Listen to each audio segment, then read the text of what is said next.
Final buzzer. This is where you come for instant post-game reaction. Oh, hell yeah.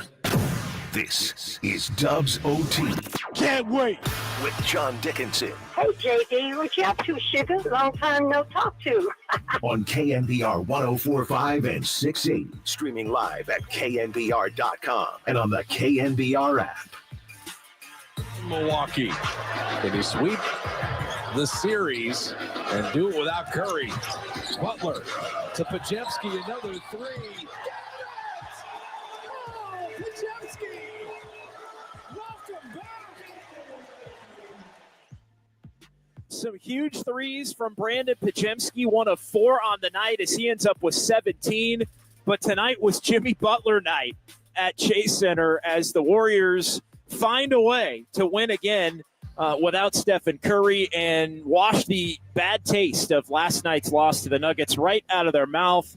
They go shorthanded against the Bucks and get the job done. 104-93 the final. We welcome you in here to Dubs OT with JD here on the Sports Leader. 808 KNBR, 415-808-5627. The back-to-back, but we've got some of the Jimmy Butler energy going tonight. In the back-to-back.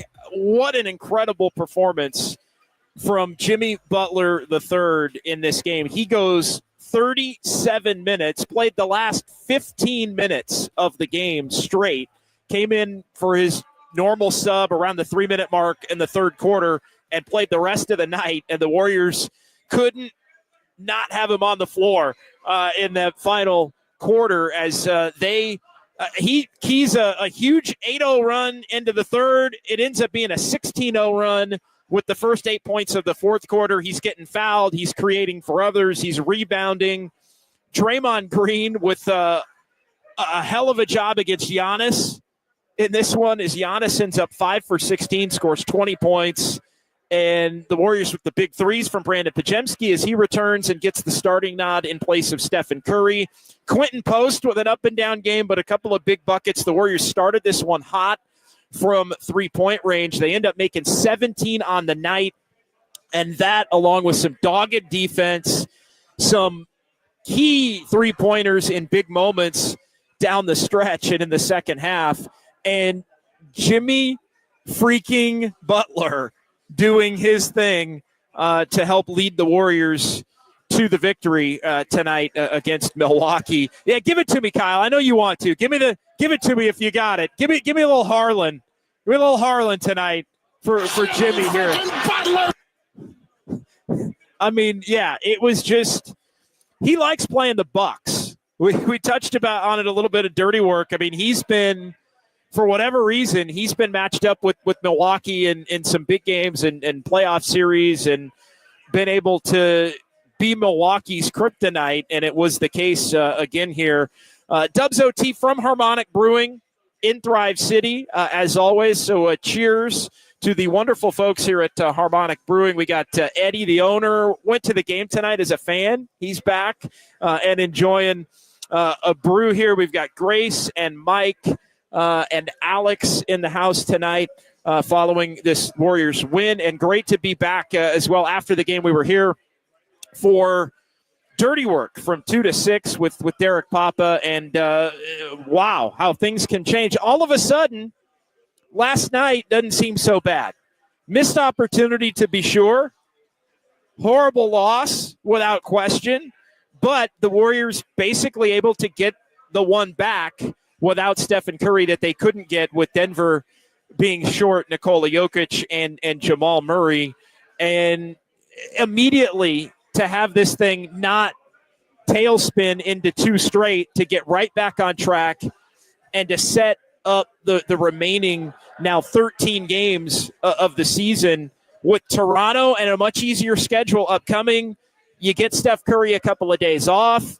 Will Jimmy Butler need a rest on Thursday against Toronto? We'll see. But he did it all in this one for the Warriors. Near triple-double for Jimmy Buckets. And he called his shot on Saturday night. He called his shot. He said when the time is right for him to need to score, he'll be able to score. And he did it just drawing fouls, getting buckets, creating for others.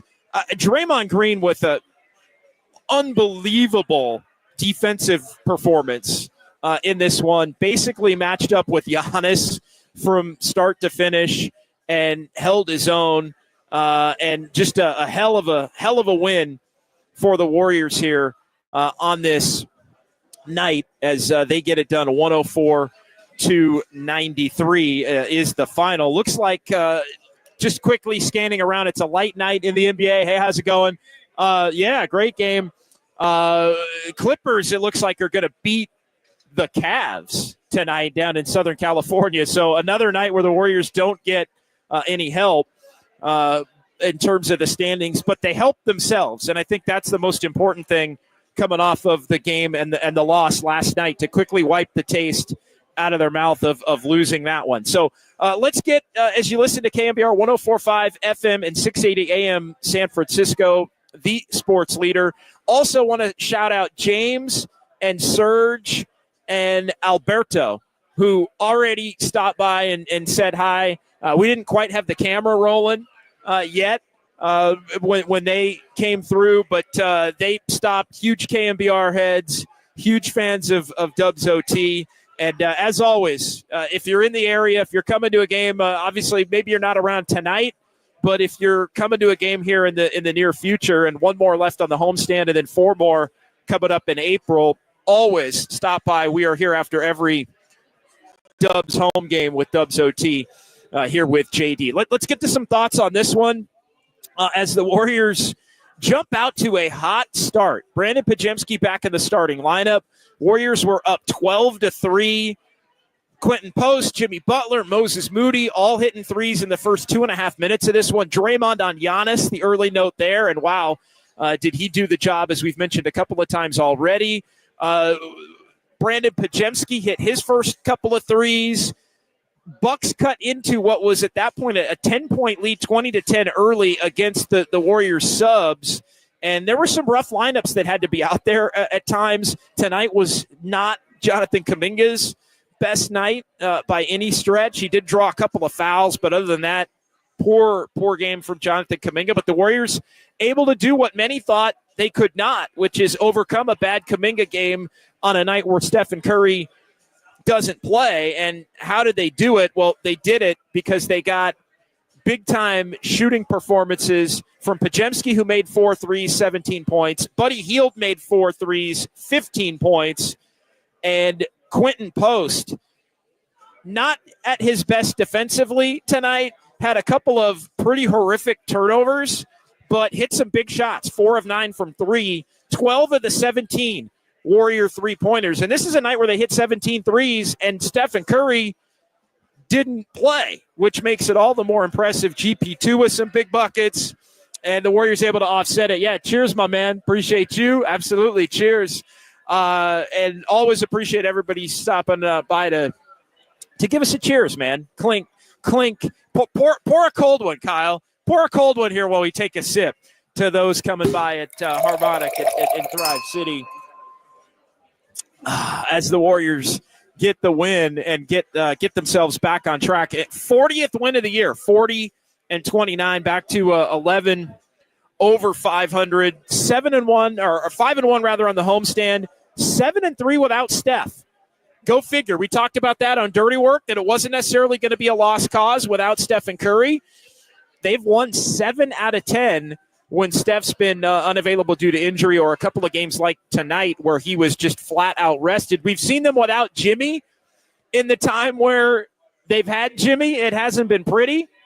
We've seen them now in one game without Steph in the time that they've had Jimmy, and it wasn't really pretty either, but it was another one of these ugly, grind it out, find a way to get enough offense, albeit the Warriors got off to a hot start. And kind of the flip side of what happened last night, the Bucks playing the Warriors shorthanded without Stephen Curry, and the Warriors got comfortable, and the Bucks allowed the Warriors to get comfortable early in the game, and it wound up where Golden State was able to hit enough shots down the stretch in this one to prevail. Some other thoughts, some really good defense, I thought, and the Warriors taking some good shots at the start of the second quarter.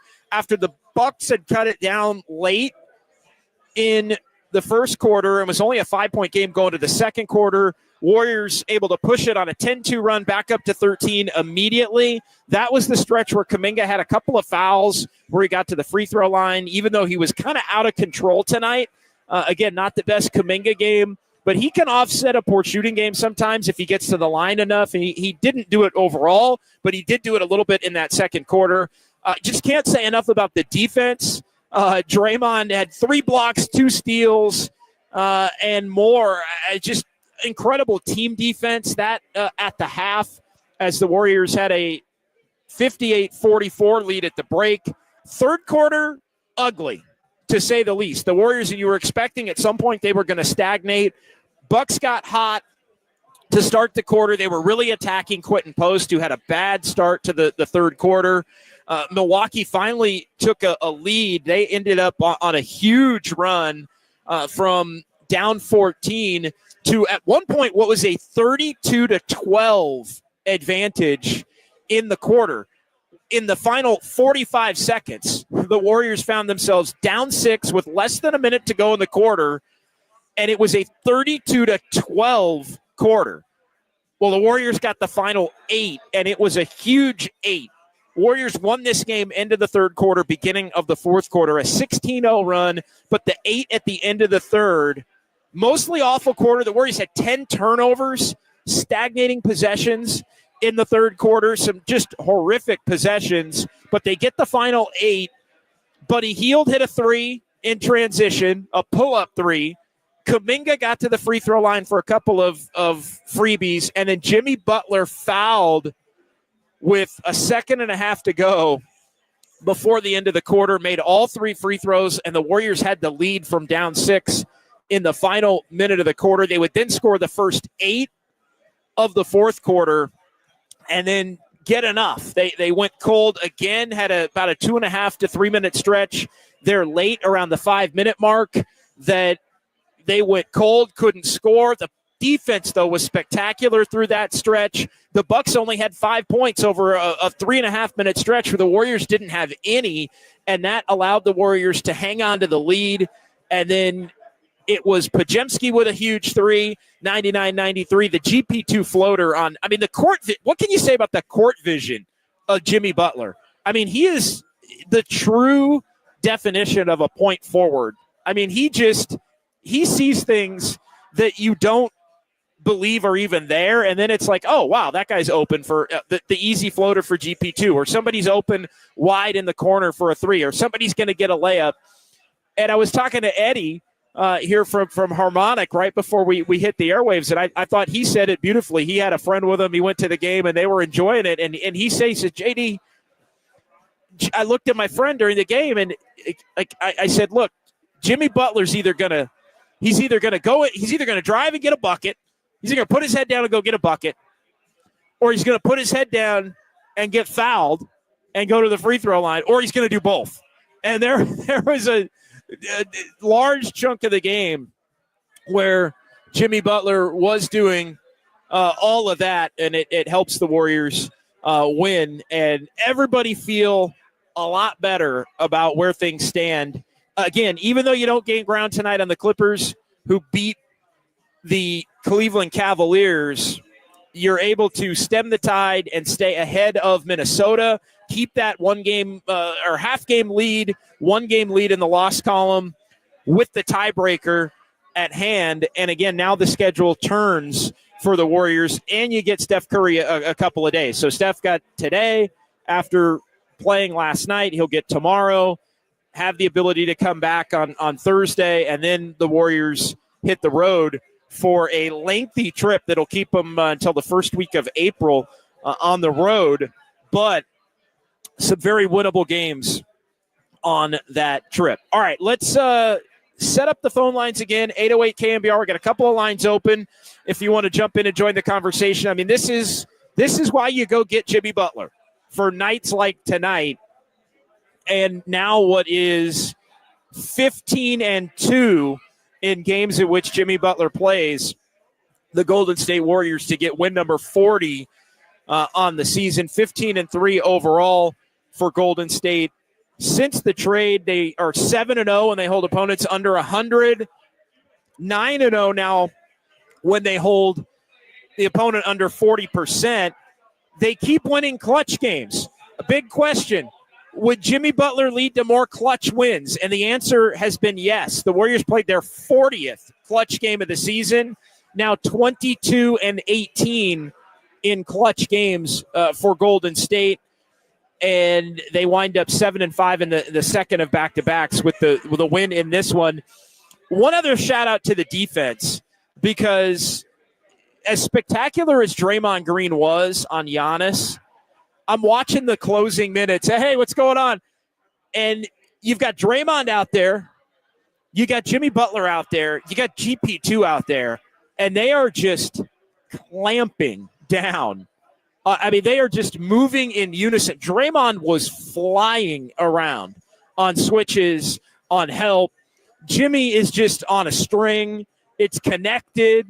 It was a thing to watch. And our seat in the media seats at Chase Center behind the Milwaukee basket in that corner where Milwaukee was shooting in front of the Warriors bench in the second half. And just to watch the Warriors defense, the switching and being on a string and rotating and just having three premier elite defenders on the court at the same time with Draymond and Jimmy and GP all in sync, all in unison. It really was. It was. You don't often look at defense and go, man, that is just like magnificent. It really was like kind of awe-inspiring to be able to view in a moment where they had Giannis stymied throughout the course of the entire evening in this one as they get the win. All right, let's get to the YouTube chat. 808 KNBR 415-808-5627. An early installment here of Kyle's Clicks. Let's see how the folks are feeling here tonight. DVDV. Based on the first half, Draymond deserves Defensive Player of the Year. He was unbelievable. You look at just how inspired Draymond Green was. Wow. He took the challenge. The way you win without Steph, and the Warriors have done this a few times in the 7-3. The way you win without Steph is the whole zero-sum game. You're going to get your stops, and you hope that you can get enough offense, but you're going to have to win with defense. And I'll say this, Steph or no Steph, when the Warriors were at their most elite, they won close games because of their defense, not because of their offense. It's a misnomer, and it's ironic in a sense that Doc Rivers, the opposing head coach for the Milwaukee Bucks, because he had the quote going back, this was when he was coaching the Clippers like 6 years ago, about the Warriors basically I'm going to butcher the quote as I say it, but they show you their offense, but they beat you with their defense. And I think that has been right. They can win close games and big games because they stop you. That is shot making. Clay hit a bunch of big shots throughout his career. So did Steph. Greatest shooting backcourt ever. Two of the greatest shooters, maybe the two greatest shooters ever, period. Steph, obviously the GOAT in that department. But they won because they stopped teams at the end of games. And they have reestablished that DNA here over the course of the last 6 weeks. And that's what translates to games down the stretch, but also the playoffs. You still need the offense. It's a make-or-miss league. You got to be able to beat good defense with good offense. But the Warriors are able to drag the floor down, I think, in terms of their offense that is going to be needed in a lot of these games to a level to where I think they can hit the bar with what they have in terms of the rest of the players on the roster. From the land of Hella, Dubs were top 6 defense in almost every champion year. They were. And, that's been the difference. Top offense, of course, in a lot of those. But you don't win with a great offense and a terrible defense. You have to have both. and the Warriors have had it. And again, the Warriors are reestablishing it with Jimmy, and so much for point of attack, right? Like that's the other thing. All of the discussion about point of attack. Point of attack is less important when you have guys on a string. And the Warriors have guys on a string. And again, the Warriors have the ability, I think, to fluster with Draymond and Jimmy, fluster teams in different ways. So yeah, the defense on point tonight, and they deserve everything. They just shut the Bucks down at the end of this one. All right, let's continue on here. Jimbo, man, JD, you're right. The defense closed the freaking door on the Buckaroos. After last night's slip, I'm not even sure I want to say freaking anymore. Those who know. But yeah, the Warriors won this thing with defense because they went cold for about 3 minutes. And if the defense isn't sound, the Bucks scored 5. Another team on another night against another poorer defense would have scored 10, and the Warriors might have lost the game right then. They might have lost the game right in that moment, and they didn't because the defense was so on point. And Golden State able to get the win here, win number 40 on the season. 808 KNBR. What else we got here, Kyle? Let's continue. I'm kind of clicking around here. Andis Brown. Weird how the Bucks defended against Jimmy's jump shot. I would guard against his drive and let him shoot. When he gets downhill and in the paint, he causes havoc. That's a great call. I think he does have a way, and I get what you're saying. Just lay off, give him 5 feet and say, hit jumpers.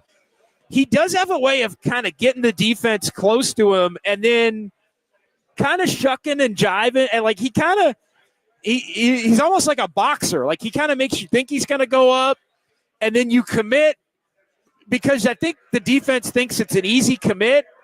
And then he gets the timing off and he's able to kind of lean in and just he gets guys to foul him. It's funny. It is a grift. I'm not going to lie. It is a grift. But it's a different kind of grift because he, on a lot of these, and even the one at the end of the third quarter, he gets hit. But there is zero excuse, Andis, to your point, to foul Jimmy Butler at the end of a quarter on a 3 at the level that he got fouled. And it barely tapped him, but he got him. And you go back and you look at the replay, and one of the more hilarious moments of the night was Jimmy Butler the third. I'm not sure if this was caught on television or not, Kyle, but Jimmy, he immediately pointed up to the screen, and there were players from the Milwaukee bench that were like, no way that was a foul. And like, look, and Jimmy walked over to the huddle, walked over to the Bucks bench and grabbed a couple of the guys, and he like waited for the replay and literally watched the replay with the Bucks guys who were talking. And went and was like looking, and he's like, "See, right there." He kind of pointed, like right in the moment when he got hit, and then he took off and went right back to the Jimmy gone, right back to the Warrior bench. Hilarious. Again, I'm not sure if the cameras caught that or not, but it was a fun moment inside Chase Center. Jimmy knew he got hit, and nobody thought he did. Hell, I didn't think he did, but he did. And Irwin Kwong, Jimmy getting buckets and/or free throws feels so much different than SGA. Some of that I think is fandom. A little bit of that I'm going to say I think is fandom, Irwin coming out. But it is different. Like Jimmy does get hit. He gets legitimately hit on a lot of these. And it's pump fakes. It goes back to what we were talking about last night and earlier today. Jimmy Butler's got old man game. He just it's pump fakes, it's lean-ins, it's slow and plodding, but it's effective. And, man, he can see the court. He can see the court in this one and on every night. And, again, he's making plays for himself. He's also making plays for others in a big way. Diggum 117, I just like the way Jimmy can get to the line. It slows other teams' runs. It also allows you to, and this is not breaking news or anything new, but it allows you to set your defense. So your defense is going to be better because they're going to be a little bit more rested, and the other team at least having to walk the ball up the court usually allows you to mix your defenses up too. Often coaches will mix up a defensive coverage or scheme after a free throw, you might go to something different to try to throw the opponent off. You can't really do that in transition in the flow of the game. You can do it if you're getting to the free throw line. As Land of the Hella, Jay from Land of the Hella, Butler is a foul merchant, but he's our foul merchant. Great. There you go. That I will accept. I will accept. Buco Sports. So sitting Steph yesterday was the facto. Lesson learned. Also, a bunch of people talking about Kuminga tonight. Yeah, Kuminga was not good tonight. We'll get to that coming up here. The flagrant foul, the travel. He got frustrated tonight. He really did. And that's bound to, tonight, again, I know we haven't made a lot of it through 3 games. I don't want to make a lot of it through now the 4th game since Kuminga's return. This was clearly not a good Kuminga game, really, by any metric. Like, he really didn't do anything well tonight, honestly. I thought he tried to defend at times. But you were able to get a win, and I think the one thing it does show, and I'm not saying this to be to be I told you so or to be too down on Kuminga overall, because I do think it's going to take some time for him to work his way in. But it does show that they, again, what I've said a lot, they don't need a dominant Kuminga to be able to win games. They just need a Kuminga able to be kind of the role player. And so, tonight, in theory, you'd like to see it be a night where he steps up, steps in, scores a lot. He didn't have it. I think this was a low-key tough matchup for Kuminga with some of the wings that Milwaukee has. And he was just out of sorts in this one tonight. And they're going to have to figure it out, whether it's combinations or the types of plays that they're running for him. But, I think at this point it's all a learning experience for Kuminga as the team around him is different. He's going to have games like the Sacramento game. He's going to have games like tonight. He's going to have games in between. But the key is that a night like tonight, even without Steph, didn't kill the Warriors. And that I think is – I'm going to go Greg Silver lining on that, because I think a lot of people don't believe that this Warriors team can win without Kuminga playing at an extremely – high level, and I think the Warriors showed that they can if they get shooting games from others and they can play that elite level defense. And too many people also ready to anoint him into this closing lineup. Like, he's not a closer every night. He's not. He's a sometimes closer, and again, that's okay. The Warriors can find, I think, with Steph on every night that he's playing, Jimmy and Draymond. I think you can find 2 other closers among the group. And Kuminga's going to be one of them a lot of the time. Podziemski often is going to be one of them. Moody can be one of them. Quentin Post on a given night can be one of them. It does not have to be this calamity that Kuminga hasn't quite figured it out yet. And I think the biggest issue is not so much the individual performance, but it's something we were talking about earlier on Dirty Work. It's the fact that almost no matter who he's out there with, it doesn't seem like the Warriors have enough shooting. And it just they have to figure that out, but they also have to be able to, when he's out there, defend at a high enough level if they put more shooting on the floor with them. So it's kind of a catch-22, because he needs space to be able to operate, but yet you want to be able to play some of your regulars with him, and often that leads to him playing with Jimmy and Draymond, or him playing with Draymond and Gary Payton II. And that's when you've really seen teams either dare him to shoot or kind of bait him into those post-up moves where he's putting it on the deck over and over and over and over. So we'll see. He was out of sorts, as Jimbo says. Steve, I think if he had another option tonight, he may not have gone back to him. But I think Steve knows that, when Draymond needed a rest, he was going to get him out there for a couple of minutes because he was still the best option as a big. And so, the Warriors aren't that flush. I think Steve also knows that you don't want Kuminga to lose confidence. So going back to him even for like a 2-minute stretch in the fourth quarter is important. But I'll be honest, I think a lot of Warrior fans tonight, because he was so bad, were holding their breath a little bit in that moment. And here's the other thing you were holding your breath. Is Steve going to take Jimmy Butler out? And so you couldn't in that moment. He didn't do it, and I think he couldn't afford to do it, and the Warriors wind up getting the win in large part because of it. Let's do a couple more. We'll take a timeout, and we'll come back here on Dubs OT. Rusty Nail, Jimmy carried tonight when they need him to. He seemed surprised when Kerr pulled him out last night with only a handful of minutes to go in the game. Yeah, that's a good call. That got lost in the shuffle last night, but I noticed the same thing. Didn't mention it on the air, but I caught the same thing you did. Jimmy's used to, and I think the Warriors want to protect Jimmy from Jimmy a little bit and not overtax him to the point where he tires out. But Jimmy, even at 35, as he continues to get into game shape, he really is tireless.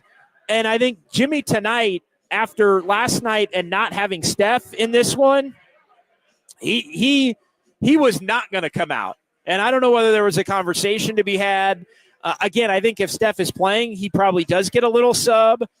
Steve treaded into some waters that he doesn't love in playing a 35-year-old player the final 15-plus minutes of a game because you need to win.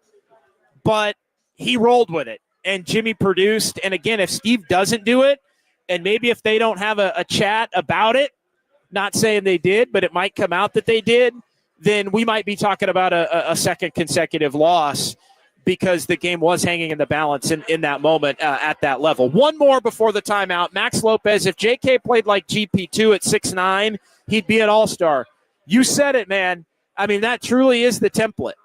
And again, I think the willingness has been there to defend. It's just been the offensive game as the games have gone on, I feel like has gotten more and more out of whack. He played like GP2 with a little of the Kuminga drive and spin game in the game against Sacramento. As things have gone on, it's become more and more clunky, and it's something that the Warriors are definitely going to have to figure out. But we talked about Jimmy Butler being a template. I think GP2 Max Lopez is a template for sure with the way he cuts, the way he moves. I mean, he takes open threes, and he's been hitting them. But he was not hitting them earlier in the season, but it's the cutting and the getting to the basket and the little floaters off of action. Peyton gets his off of everybody else's action. It's tough for two guys to get theirs that way when they're on the floor together, which I think is another part of the problem. But I think as much as we want to make Jimmy Butler a comp for Kuminga potentially down the road in his career, I do think right now GP2 is a better comp for what Jonathan Kuminga is at this stage. All right, let's take a timeout. 808 KNBR, 415-808-5627. Fozzie, you're up first. My man, right out of the chute. It's a quick one. We'll get to you. We'll get back into the chat. We'll get to the Golden State Lumber and Showroom text line as well as the Warriors get a win, 104-93 over the Bucks. They do it without Steph Curry. It's KNBR 104.5 and 680, the sports leader.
Hoops Heads, Dubs OT with John Dickinson keeps balling. Streaming live at twitch.tv/The Sports Leader. Dame is just one of those loyal guys. And Butler did it again! An opportunity for a four-point play! He's pointing at the Warrior bench. He's pointing at Steph. Steph loves it. Porter Jr. is frustrated. Doc Rivers is trying to encourage him. I don't know why you're jumping Jimmy Butler at the three-point line. He doesn't really want to shoot that unless he can get to the free throw line. And he did, and he made the three. Again, it's like the three true outcomes. Jimmy Butler's either going to score a bucket, or he's going to draw a foul, or he's going to do both. The great Eddie from Harmonic here at Thrive City with the Jimmy three true outcomes scenario. And Warriors, the 4-point play there. Jimmy Butler ends up tonight with 24 points to lead the Warriors without Stephen Curry. 8 rebounds, 10 assists. He was 11 for 11 at the free throw line. And the Warriors win this one 104-93 as Golden State. Much better shooting tonight overall, both from three and at the free throw line to prevail in this one. Can't say enough about Brandon Podziemski.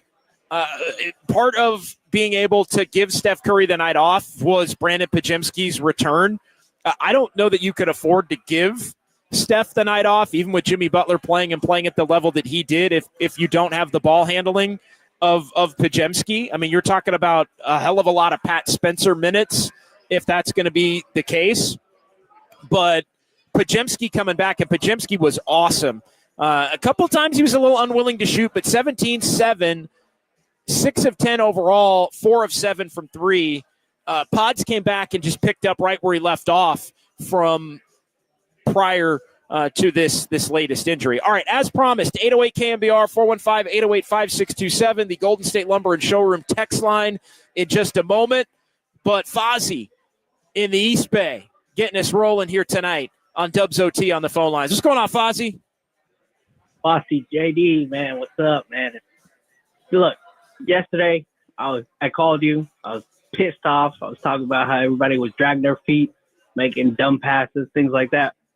I'm gonna sing a different song today and say, man, these guys came out and played. They knew how important this game was, and it was great to see, man. Draymond, he came out. He was looking like the leader that we needed. Steph was sitting out tonight, gave him a rest. We'll see how he looks like for Thursday. I know you've been there for like 10 hours. Why don't you take a break until Thursday, too? And then we'll see how we look like moving forward. But also, look, man, I got to give my props and some roses to Quit Post, man. This guy, man, he made a few mistakes tonight, man, but from what it looks like to me, this guy makes, like, all the right plays, man, especially for a rookie. I think he's, like, 22 years old, man. He's out there playing with high-intensity guys like Draymond and Jimmy Butler, and he's out there holding him his own, guarding up one of the greats, Giannis. So, look, man, I think he deserves some a shout-out from us here at Dubs OT, man. But, look, great win, man. We needed it, man. We couldn't go 0-2 in this back-to-back, so I'm glad that we won it. Cheers to you, JD. Go home, get some rest. I know you've been there for like 10 hours. Shout out to the YouTube chat. Cheers, everyone. Appreciate you, Fozzie. As you look at it tonight, they needed to get right back on track and continue the positive momentum. And I think the credit for Quentin Post is not letting a handful of pretty awful plays define his night. And that's part of the beauty of a player like Quentin Post. It's the fact that even a player that struggles, if you can make shots, you can still contribute to winning. And it wasn't the best overall night for Post. Defensively, rough, some bad turnovers at one point. And I got to be careful here, Kyle. At one point, when he got the rebound and kind of flung a pass too quick, and it resulted in a turnover. Not sure if the cameras caught this or not, but Draymond hit Quentin Post with a hang on to the bleeping ball, so. That it was that kind of night, learning that. But look, Quentin Post learned on the fly. right now, playing important NBA games as a rookie who was on a two-way contract at the beginning of the season and drafted, 52 overall back in June. So, there's going to be a learning curve there. It's not always going to be perfect. But if on a bad night, you make 4 threes and score 14 points, that's a really good bad night. And yes, Robert Brown, any words that start with F, including our guy Fosse, are in question now. Robert, my career flashed before my eyes, brother. Like Kyle had it in the palm of his hand. No, I kid. I kid, but not. But yeah, the folks in YouTube got a good show of the little slip tonight. Rockin' New Era 84. I jumped in the chat while Fosse was on because Uncle Looney said, JD, you got to give it to Kuz. Kuz was pretty good tonight. Yeah, Kuz was not. It was not a woof night for Kuz. It was not. It was not. Dogs, DAWG. Not dogs, DOG, like Kyle Kuzma. Woof, woof. Yeah, no, it wasn't a woof, woof night. Although he is not as willing a defender as he was in the early part of his career. Kuzma was like with the Lakers when he was kind of a two-way guy. Like he won his ring and got shipped out. And he's basically been an I only score and make money guy, and which is kind of disappointing because I think he has the ability to be more than that, but he hasn't really wanted to be. But Kuzma had a solid game in this one tonight.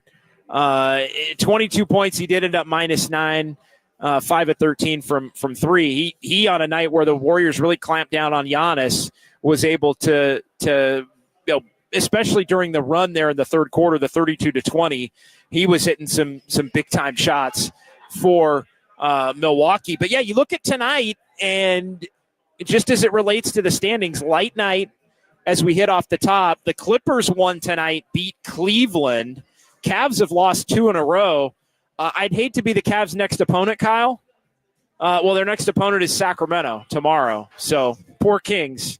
They got to win against Memphis, although the Cavs are kind of at the point where they can coast and really trick a few away and not have it. It might cost him in terms of the overall best record in the league. They now are even with Oklahoma City, but it ain't cost him in terms of the 1 seed in the East. They've still got a 6.5 game lead over Boston.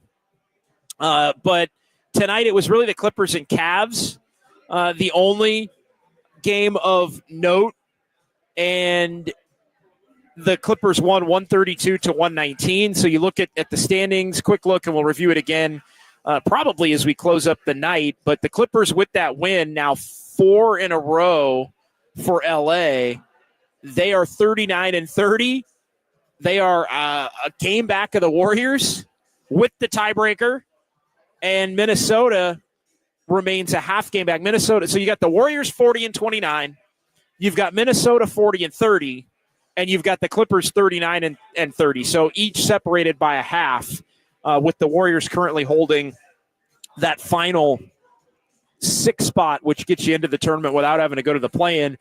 Warriors 3 back of Memphis and the Lakers, who are 4th and 5th, 4 back of Houston and Denver. So they pick up a half game on everybody tonight and move to within 4 of Houston and Denver. Again, no tiebreaker on Denver. No tiebreaker on the Lakers. Tiebreaker to be determined with the Grizzlies. Warriors can still get the tiebreaker on the Grizzlies. They have it against Minnesota, don't have it against the Clippers. And, yeah, it really is. I mean, 6, 7, 8 right now for the Warriors as they sit at 40-29 here on the season. 408 in the Golden State Lumber and Showroom text line. It seemed like Jimmy started to get a little hesitant to pass it to Buddy early in possessions as the game went on. Great game management. Look, Buddy came up big tonight. I actually thought there were a couple of times I noticed he could have thrown it to Kuminga and didn't. And kind of even one, he kicked it to GP at the top of the key where GP, I think, kept it moving. But GP was basically shoot a 3 or keep it moving if you're GP. So I think that could also potentially be characterized as good management. Another from the 408, different person. JD, do you feel this game is more about the Warriors or the Bucks being a roller coaster ride of a team? I think tonight's about the Bucks are who they are, and they're a good team. I do not think they're a great team. We were having the discussion with Sam Amick on Dirty Work. He joined us of The Athletic, and he was talking about how he had talked to some Bucks people, and Bucks people really, and he mentioned it as being surprised that the Bucks internally still believe they're a contender for a title. I think the Bucks, it's great that they internally believe that. I think they're the only people that believe that they're, they came in basically with the same record as the Warriors. They got off to a horrific start and have been a lot better after that horrific start to get to 9-10 over. But they're in the East, and they basically have the same record as the Warriors. And you think about all the twists and turns that have gotten the Warriors to this record, how great they've had to be at the beginning and at the end. Peace out, Jacob. Appreciate you, bro. Have a good night. Jacob Violante doing his thing here tonight in our San Francisco studios with Kyle and Overnight Dave hanging out at the in the back there by the call. Give Dave a call, man. If we also have Kyle Chung. Nice, Kyle Chung tonight. Yeah. And we got a few people that want to talk on the phone line, so let's get back to it. Eric in Hollister next here on Dubs OT. What's going on, Eric? Hey, John, just wanted your thoughts on being emotionally and mentally fatigued. And if you've ever felt that before, and, just generally your thoughts on that, and if you ever didn't work because of that. I don't know that I've not. I don't know that I've not worked because of that. I'm also not Stephen Curry, Eric. Did you have You had a problem with Steph taking the day off today? Well, he said he was fine and could play, and so I don't know if it's Steph, but I just know a lot of fans were excited to see Steph tonight. But he was emotionally and mentally fatigued, so he couldn't make it out for everybody. So I was just wondering your thoughts on that. I could take your answer off air. Yeah, look, here's the thing. I'd have more of a problem with it if it was a regular occurrence, and it's not a regular occurrence with Steph Curry. And look, they gave him the night off, rest. They're protecting Steph from Steph. I think to say that he's not physically banged up at this point, that's the lie. I think he is physically banged up at this point. He was on the injury report yesterday. Yes, he did say he's fine. He does not want to come off as somebody that doesn't want to be out there. But I think if you watched him play these last couple of games, he's 37 freaking years old. And so, he is not Kawhi Leonard or Paul George or even Jimmy Butler at different points in his career. Those guys took the PTO route a lot. If Steph's doing it 2-3 times a year, I don't have a problem with it. Honestly, I really do not have a problem with it. I'd have a problem with it if it was 15 times a year. I'd have a problem if it was 10 times a year. And again, among superstar players, here's something I'll say about the league. I think, when the Spurs started to give everybody nights off, and they made it fashionable, and I think a lot of the star players in the league there was almost a cachet among star players that was attached to being good enough to be a guy that would get rest, that would get a rest night. And I think a lot of those, Steph was never one that wanted to be in that category ever. And, and again, I've already mentioned a few that would get it routinely. I mean, the worst offenders of it were PG and Kawhi. And it's why I don't necessarily have favorable opinions of either, as much as Kawhi is a champion and a Hall of Famer and an all-time great. And look, there have been legitimate injuries that have led to some of that, so I don't want to totally crush him. But in a league, LeBron is another one. Like LeBron, the injury management, he's somebody that's taken some of that PTO from time to time. I joke about it. and had an infamous rant about a PTO league in a prior radio life. Like, that's, I think, a lot of the biggest problem in the NBA. But Steph had played every game since January 28th. Quit whining.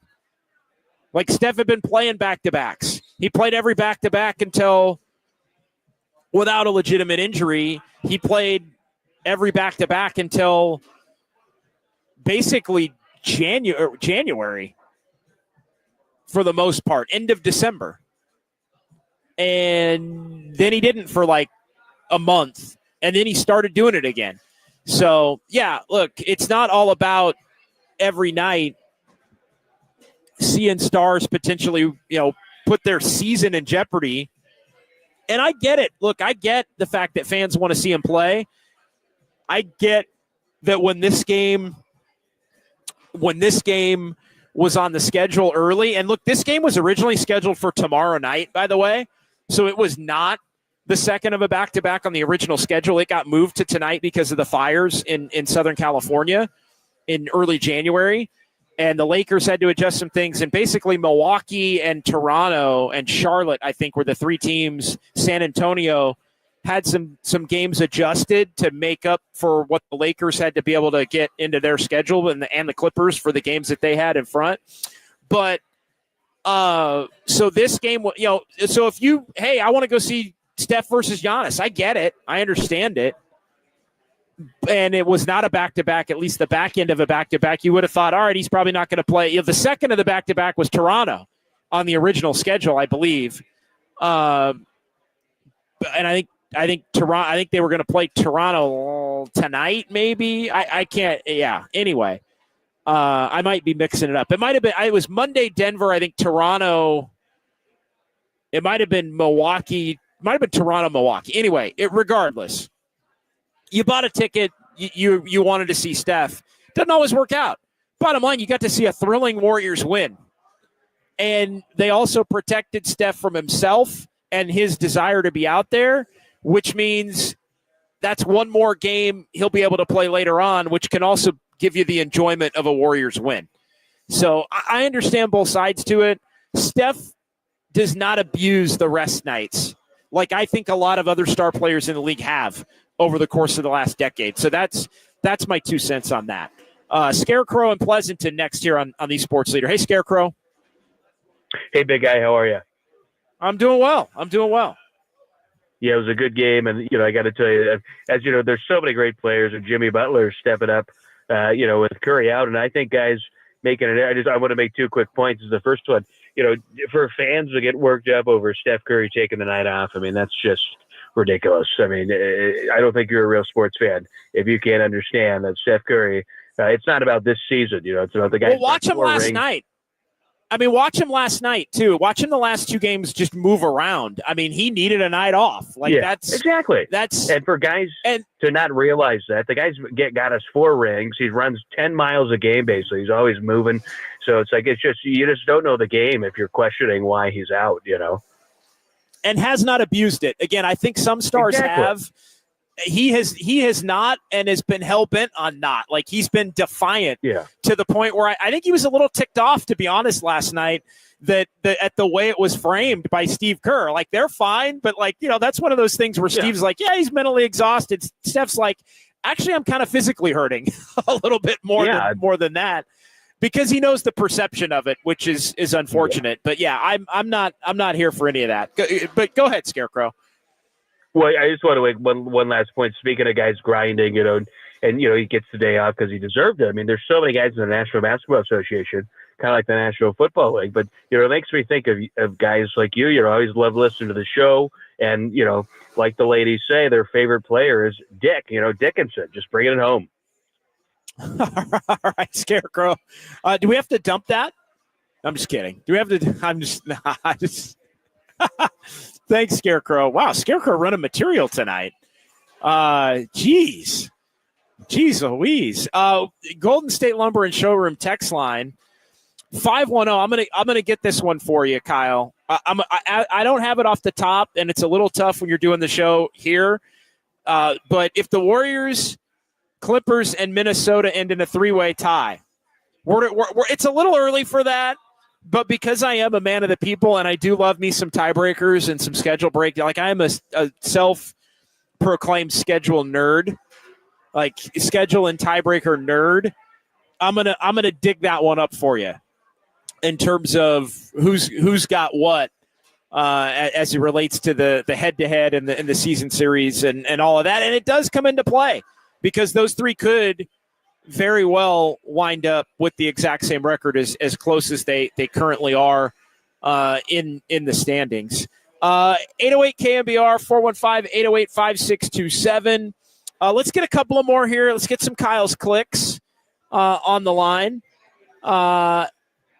Is Drew Butler, our buddy Drew Down. Steph looked bad last night. Imagine tonight. He needed a game off. He did. He did need a game off. There's no question. Again, it was unfortunate because you would have thought that the Warriors would have played worse without him, but that hasn't been the case this year. For whatever reason, this team, and it's a question every year, I think, even more so before they got Jimmy Butler, but they were 6-3 without Jimmy Butler before the trade with Steph Curry not playing. Some of its opponents, some of its matchups, whatever it is, the Warriors have held their own. But yeah, again, I'm not here. Like, I'm not one. Forget about the fan part. Like, although again, I understand it. I'm not one that wants to see your team lose the game like they did last night and then have it turn into 2 because you have to give a guy a night off. They kind of went all in on last night, and it wound up being a scenario where it might cost him 2. But it didn't, and it didn't because so many Warriors tonight stepped up in a big-time way. All right, let's get another one here. After last night, the team owed Steph a win without him. Yeah, they picked him up. I think they picked him up tonight. He was a big part of the reason they lost tonight because he didn't have it. And let's be honest, I think in hindsight they should have not played him last night. Now, I didn't say that before the game. I said play him tonight. I said play him last night. Play him tonight. Play him.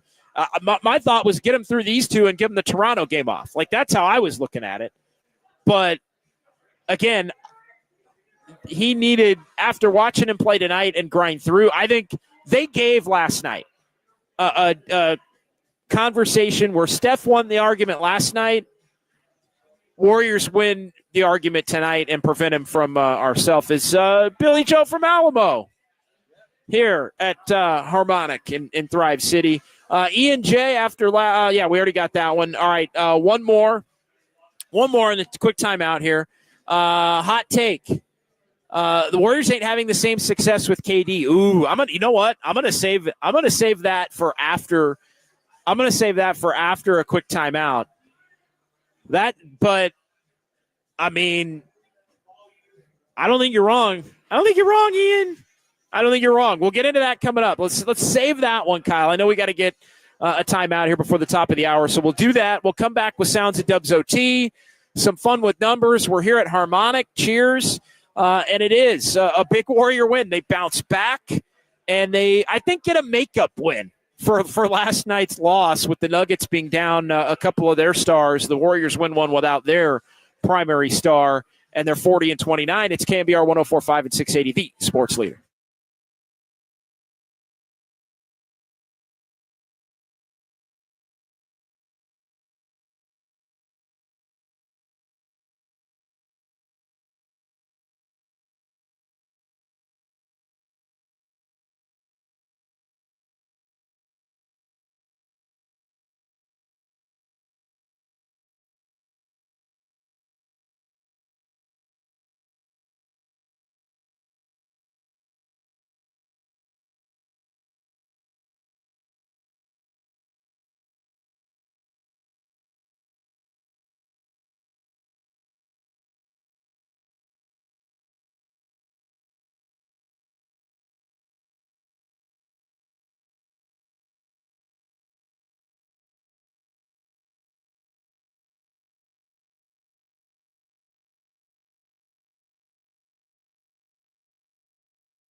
KNBR presents the sounds of Dubs OT. I can see the headline now. Kerr says Warriors better without Curry. No class, no ball. I want to get my joy back. I'm happy here, off the court. Now here's John Dickinson. All right, back here on Dubs OT from Harmonic and Thrive City. Again, cheers to everyone here, to Grace and Mike and Eddie in the house here tonight as well, and everybody in the YouTube chat, 808 KNBR. We had a caller drop. We got a line open if you want to jump in and join the conversation there. Let's get back, though, to Ian's comment. We got a jam-packed segment here to close things out from Harmonic and Thrive City. Let's go back to the comment from Ian. Hot take.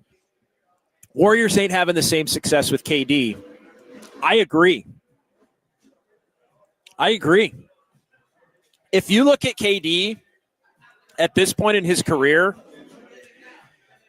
KD's not a two-way player anymore. KD's not a defender anymore. KD is only a scorer. And yes, he is a better, maybe more fluid shooting type scorer. And he gets to the line some of the time, but he doesn't do it in the way Jimmy Butler does it. He's also not the facilitator. Like, I don't know that Kevin Durant makes Moses Moody and Brandon Podziemski better in the ways that Jimmy Butler has made them better. I really don't. I think in some ways, and the jury's still out on this, Kuminga may have been better off with KD because it's a little bit of opposites. It's a shooter and a non-shooter. So we'll see what ends up happening. I'm not out on Jimmy and Kuminga yet. I spent the last month saying I believe that it could work. I still think it can, but it's more about the others that have to be on the floor with those two, I think, at this point, than those two being unable to coexist. But Jimmy gets it done offensively, scoring, does it in a different way, not the shooter, but also facilitates. He gets others involved. He controls a game. And then the defense is night and day. The defense is, Kevin Durant is not a two-way player anymore. It's just reality. At his age, at this stage of his career, it's a big part of the reason why the Suns are where they are. They have the best defender of the three between Booker, Beal, and Durant is probably Booker. And Booker's not a good defender. That is why, everybody, my God, Beal, there are a lot of nights you watch the Suns and it's like Booker had 25 and Durant had 29. And, some nights Beal had 18 and the Suns ran out. Well, it's not the others. It's those three your best players can't defend. So, and by the way, here's the other part of the equation, Ian. If the Warriors had made the Kevin Durant trade, Jonathan Kuminga would be gone. And multiple first-round picks would be gone in different directions to help facilitate that. So I don't think it's a hot take. I don't think the Warriors would be as formidable. Now, I think what this team truly does need, and we'll see how it plays out. Again, we don't have an answer on this. I do think they need one more wing shooter. And how do you get it? Again, it's not, we can continue. We got some sounds of Dubs 02. We don't have to get it tonight, but it's early. I think Kuminga comes around and becomes more impactful, more consistently. But it all goes back to the notion of, and I'm just going to say it tonight once and we'll leave it be, but it all goes back to the notion of trading a guy like Kuminga for a guy like Cam Johnson.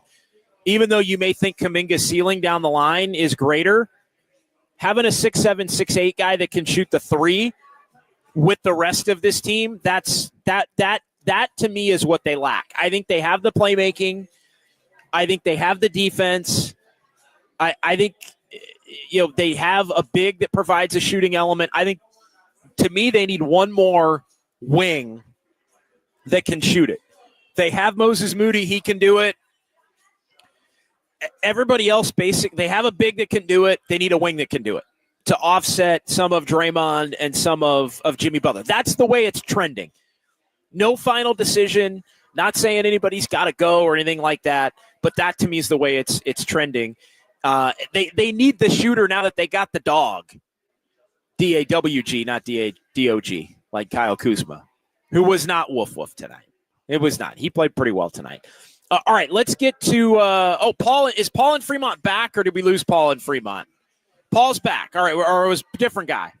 Paul in Fremont here on the Sports Leader. Thanks, guys. Paul, what's up? What's on your mind? Hello, John. Very, very good points about Kevin Durant. I really agree with you on that, but I don't know if I have a hot take or not. But to kind of mention a caller earlier in the evening, I do agree with his points because, sometimes when I listen to this show specifically, when you host, I say, dick in my ear, dick in my hand. Okay.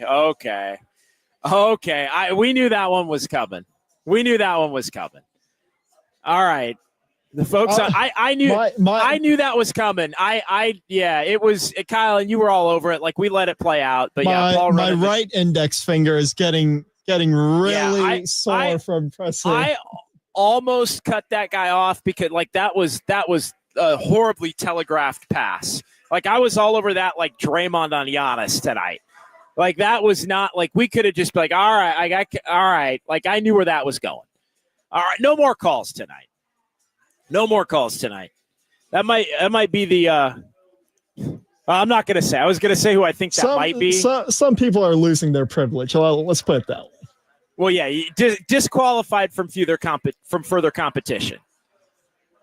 So, all right, let's get to sounds of Dubs OT here on KNBR, and we'll start with Steve Kerr. We got a couple of Steves. We got a couple, 3 Jimmys, and a Draymond. Let's kind of go rapid fire here. Steve Kerr crediting the Warriors' defense against Giannis for the victory. Either one is worth the headline. I mean, Draymond, that defense tonight on Giannis was incredible to hold him to 5 field goals. Draymond showed why he's still one of the great defenders in the world and why he's so important to winning night after night. I thought it wasn't just the defense, it was the leadership, it was the energy. It was such a professional effort by our guys, coming off of last night's loss, to respond the way they did, to put together a victory against a great team in a game we really needed. But Jimmy, played the whole fourth and just took over the game. We ran every play through him down the stretch. Big time weapon to have. Yeah, and if you caught the video at KNBR on Instagram and on Twitter, the hug, the embrace, Steve Kerr and Jimmy Butler after the game, it goes without saying. But, yeah, Steve's loving coaching him some Jimmy Butler, and to have a luxury of a second guy you can basically run everything through down the stretch in a big game when you don't have Stephen Curry is a huge deal. All right, let's continue on here. More from Steve Kerr. And the question was asked whether Steve needs to tell Jimmy to take the game over like he did tonight. No, he just knows. He's been telling you guys, I know, like when it's time, he'll do it. Tonight it was time. Last night in the comeback, he kind of took over, and he just does whatever is necessary. And I think it's a good game for us to play actually without Steph, because it sort of forces the rest of the team to play a game without him and to play through Jimmy and to see what we've got. Yeah, no, that 100%. As you, again, in hindsight, when you win, that's always a good, you can always go back when you win and say, hey, this is a great game to play without Steph. That it's tougher when you don't win a game like that. But the Warriors did get the job done and earn themselves the win. All right, let's hear Jimmy Butler. We don't always get a chance to hear from Jimmy. Like speaking in the locker room, not at the podium. Sometimes if you head to the locker room, you miss somebody else. But tonight's a Jimmy Butler night here on Dubs OT as he steals the show, leads the Warriors to a win. Let's hear from Jimmy on what won this game for him. Surprisingly, it was the defensive effort. More on that. I mean, it's so difficult to guard the primetime players in this league and do it without fouling out of the game. And they've done it since I've been here, and they've probably been doing it all year long. And then taking and making big shots and making all the right plays on the offensive side of the ball. I mean, I think it takes a true talent and true leadership to be able to do that, because that's the reason that we win games. Yeah, the defense was right there. Let's hear another Jimmy Butler on what Steve Kerr had addressed here just a moment ago, which is addressing the fact that, hey, what's going on, addressing Jimmy's sense for being able to take over a game? I mean, I've been playing in this league for, 14-some years now. So I can tell. I know when I need to get my guys involved. I know when somebody has it going. I know when somebody needs to shoot the ball. And I think that's my job out there, get the ball where it needs to go. When I need to score, be able to do that. When I need to get to the free throw line, be able to do that and get some stops. And whatever the team asks for me to do, that's what I got to do. I think I've got a good feel of that because I've been doing it for a while now. Yeah, he, without a doubt, does have that feel. And look, he's taken over teams with less talent than this one. Tonight was kind of a Miami Jimmy Butler kind of a game, right? He's out there with Draymond. I mean, Bam Adebayo is probably a better scorer, not probably a better scorer than Draymond. Draymond a better defender, and some other, a bunch of others, as Shaq likes to say. That is, I think, part of, he's used to carrying teams, and he hasn't really had to do it a lot. But I thought it was a good point from Steve earlier. He did it a little bit last night as he got the Warriors back in the game. And then tonight, you look at, he's had to shift that switch on and off a lot in his time with Miami. So I think that's an easy adjustment for Jimmy Butler. All right, let's hear the last one from Jimmy and then one Draymond. But I think this might be the quote of the night from Jimmy Butler. We were talking earlier about just being in awe of watching the Warriors defensively down the stretch with Draymond on Giannis and flying around and Jimmy and everybody on a string and GP2's out there making things happen defensively. But Jimmy giving his flowers here to Draymond for Draymond's leadership as a teammate on the court. Hell yeah. I think you got to respect the hell out of what he does. And it's so hard to do.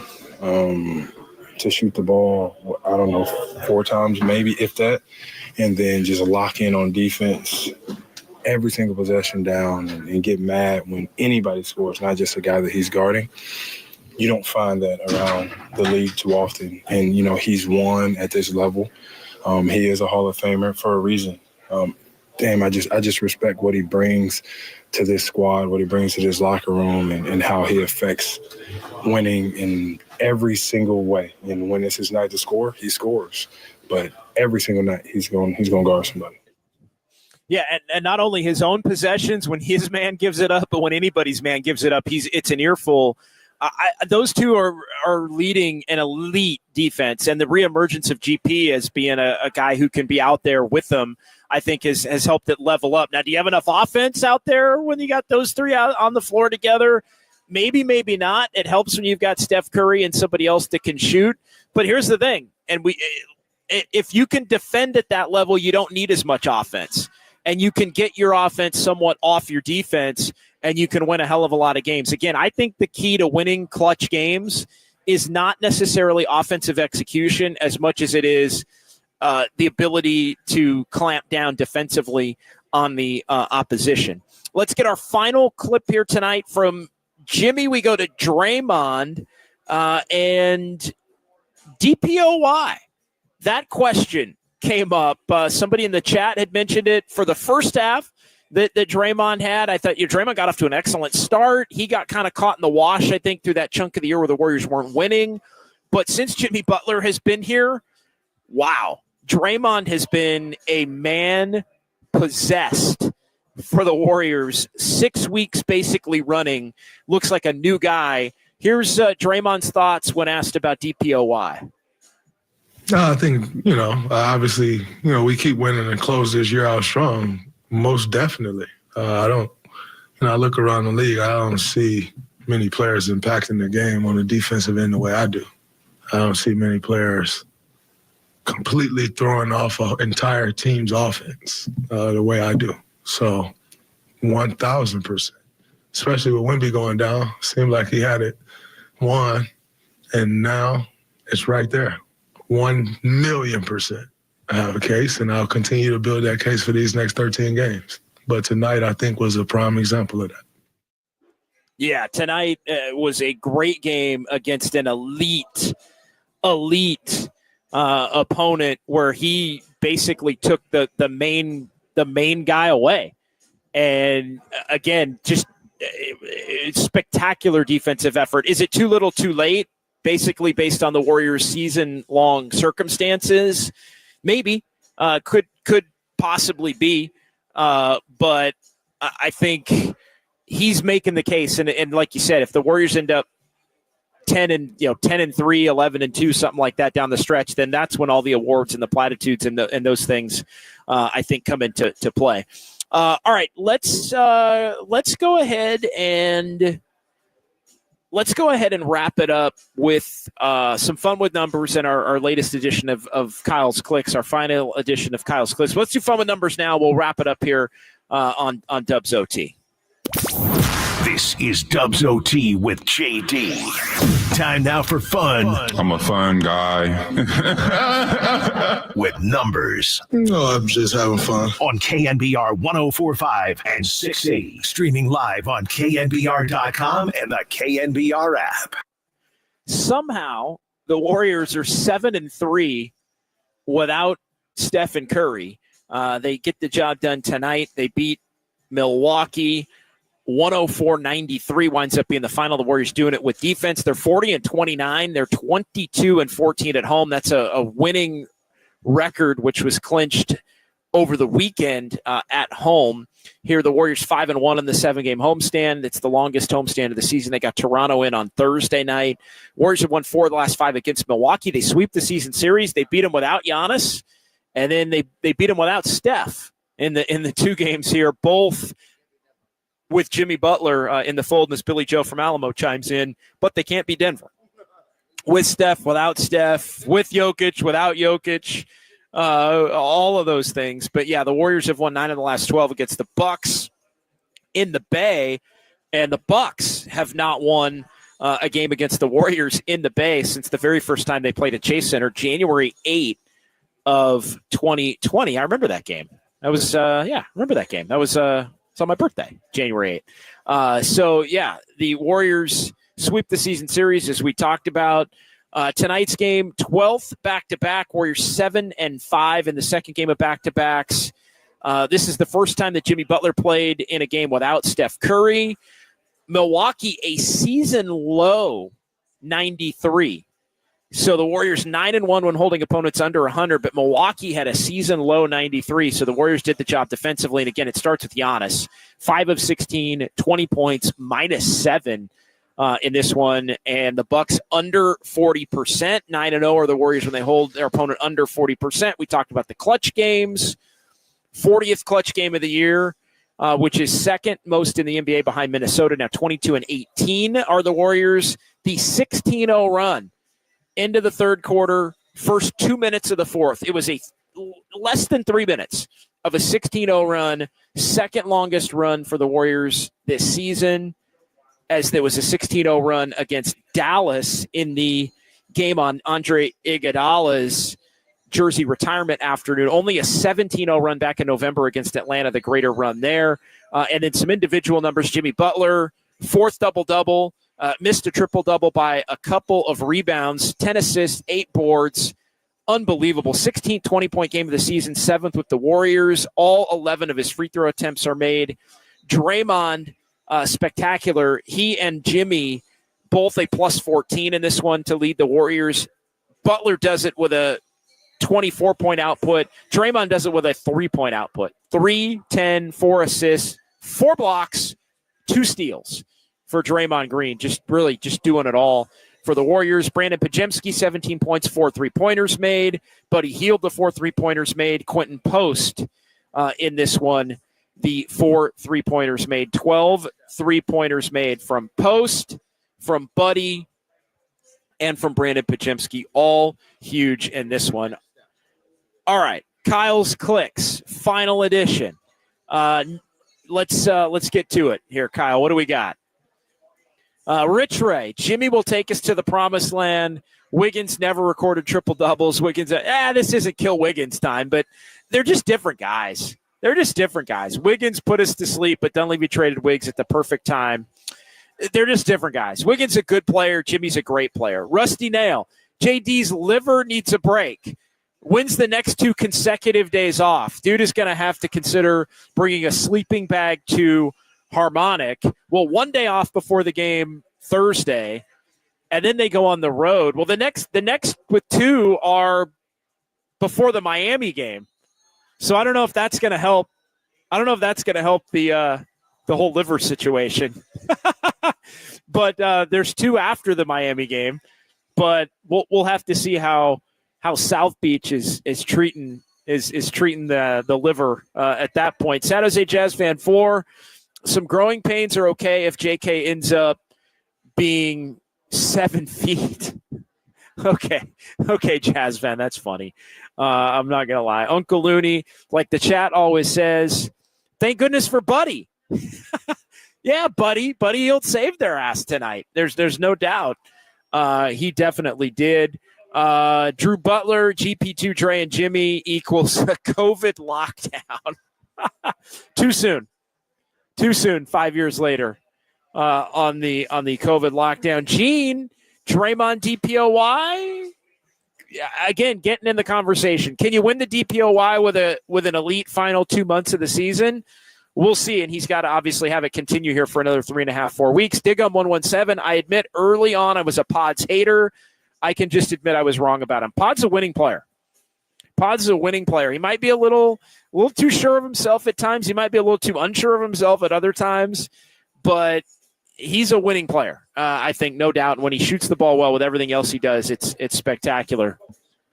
Gisak, Pods, a poor man's version of Manu Ginobili. That might be a stretch, but he'll be fine in the league. Let him grow. He'll be fine in the league. I'm not going to go Ginobili yet, but I can see the lefty. Ginobili was a great attacker, slasher, finisher at the rim, in addition to doing some other things. But I see the lefty on lefty. As a lefty myself, I like the lefty on lefty comp. Robert Brown wants Butler. Puts his piercings back in and his hair down. The league might as well hand him the Larry O'Brien. That's when you know Jimmy means business. All right, I got that. That's when you know. All right, let's get to our final one here tonight. Now, time for the Dubs OT comment of the night. All right, Bones, 808 KNBR, is Curry the problem? Bones must be new here from last night. I can see the headline now. Kerr says Warriors better without Curry. And here we go again. I mean, at what point is 10 games no longer a small sample size? We kid. But the Warriors, look, those 7 wins are massive. I mean, imagine if the Warriors were 2-8 in those games right now, where they would be. If the Warriors were 2-8 in the 10 non-Curry games, I mean, they would basically be the Kings at that point, and nobody would want that. So that Bones, our Dubs OT comment of the night. Kyle, great stuff, my man. Appreciate you, brother. We're going to make it snappy and call it a night here as we push the envelope, but deeper into the 11 o'clock hour. Big thanks to you, my friend. Big thanks to Overnight Dave. Big thanks to Jacob Violante and Kyle Chung. Kyle Chung doing great stuff. Also, big thanks to Austin Scott in the Warriors locker room and doing all the digital stuff, for Mike and Grace and Alex and Eddie and Jimmy and everybody that's been here at Harmonic all day, long day. We'll talk to you Thursday. Warriors get the win over the Bucks, 104-93. That'll do it. It's KNBR 104.5 and 680, the sports leader. Game is just one of those loyal guys. And Butler did it again! An opportunity for a 4-point play! He was pointing at the Warrior bench. He's pointing at Steph. Steph loves it. Emirates Cup or bust. Oh, hell yeah. First of all, you got to start off liking each other. I'm super cereal. Big fat dub. Ain't nobody going to stop me. I just wake up and I can shoot it no matter if I'm playing or not. But great win. Who are these guys? I love you, JD. Bye, sugar. I can see the headline now. Kerr says Warriors better without Curry. Jimmy freaking Butler puts it in! Everything's gonna be all right.